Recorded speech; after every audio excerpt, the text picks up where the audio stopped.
महाराष्ट्र के पूर्व मुख्यमंत्री देवेंद्र फडणवीस ने 2019 में राष्ट्रवादी कांग्रेस पार्टी के नेता अजित पवार के साथ मिलकर 80 घंटे तक चली अल्पकालिक सरकार बनाने के फैसले को गलत मानते हुए शुक्रवार को कहा कि इस भूल का उन्हें कोई पछतावा नहीं है। भारतीय जनता पार्टी के नेता फडणवीस ने मराठी दैनिक लोकसत्ता के संपादकों के साथ ऑनलाइन चर्चा के दौरान यह बात कही। फडणवीस ने कहा, मुझे उसका कोई पछतावा नहीं है, लेकिन हमें ऐसी सरकार नहीं बनानी चाहिए थी, यह एक भूल थी। गौरतलब है कि महाराष्ट्र में विधानसभा चुनाव परिणाम में किसी राजनीतिक दल को स्पष्ट बहुमत नहीं मिलने के बाद शिवसेना, एनसीपी और कांग्रेस मिलकर राज्य में गैर भाजपा सरकार बनाने की कवायद में जुटे हुए थे।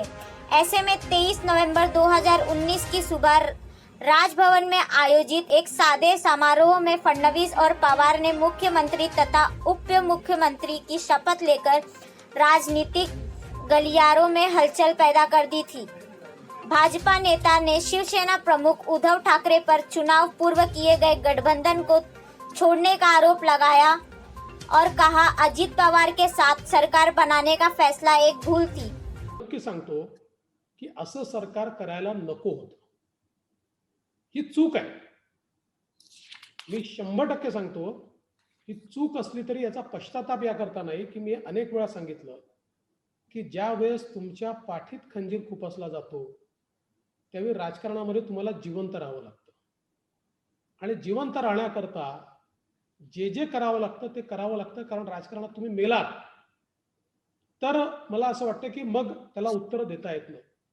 आणि म्हणून आपल्या पाठीत जर खंजीर खुपसला गेलाय तर आपण जशास तसं उत्तर दिलं पाहिजे। या भावनेतनं त्यावेळेच्या जी काही मानसिकता होती, जे काही इमोशन्स होते, एक राग होता, अशा मिश्र भावनांमधनं ज्यावेळेस ही अपॉर्च्युनिटी आली तर आम्ही ती सीज केली। पण मी हे 100% सांगतो की अशा प्रकारे जे काही आम्ही केलं ते आमच्या समर्थकांना आवडलं, बाकी सोडून द्या। लेकिन जब आपकी पीठ में छुरा घोंपा जाता है, आपको राजनीतिक में बने रहने के लिए ऐसे फैसले लेने पड़ते हैं। फडणवीस ने कहा, राजनीति में बने रहने के लिए जो आवश्यक होता है वो आपको करना पड़ता है। जब आपकी पीठ में छुरा भोंका जाता है तो आपको भी करारा जवाब देना पड़ता है। भाजपा नेता ने कहा, जब सरकार बनाने का मौका आया हमने उसे भुनाया। अब मैं यह कह सकता हूं कि उस समय जो हमने किया हमारे सभी समर्थकों को पसंद नहीं आया था। महाराष्ट्र विधानसभा में विपक्ष के नेता ने कहा, मैं इस बात को लेकर पूरी तरह से सहमत हूं कि ऐसा करने से समर्थकों के बीच मेरी छवि खराब हुई थी। बेहतर होता कि हमने अजित पवार के साथ मिलकर सरकार नहीं बनाई होती, लेकिन उस समय मैंने सोचा कि यह सही फैसला है। काँग्रेसचा इतिहास बघता काय वाटेल तर झालं तरी ते यांच्यासोबत येणार नाही, पण आपण चुकलो। म्हणजे कसं असतं राजकारणामध्ये परिस्थिती गोष्टी ठरवत असते। म्हणजे जेवढं अनैतिक हे माझं त्यावेळेच्या राष्ट्रवादी सोबत जाणं होतं किंवा त्या फॅक्शन सोबत जाणं होतं, तेवढंच अनैतिक हे सरकार आहे। मात्र आता त्यावेळेची परिस्थिती या गोष्टी ठरवत असते। मुख्यमंत्री पद की शपथ लेने के 3 दिन बाद ही फडणवीस को अपने पद से इस्तीफा देना पड़ा था।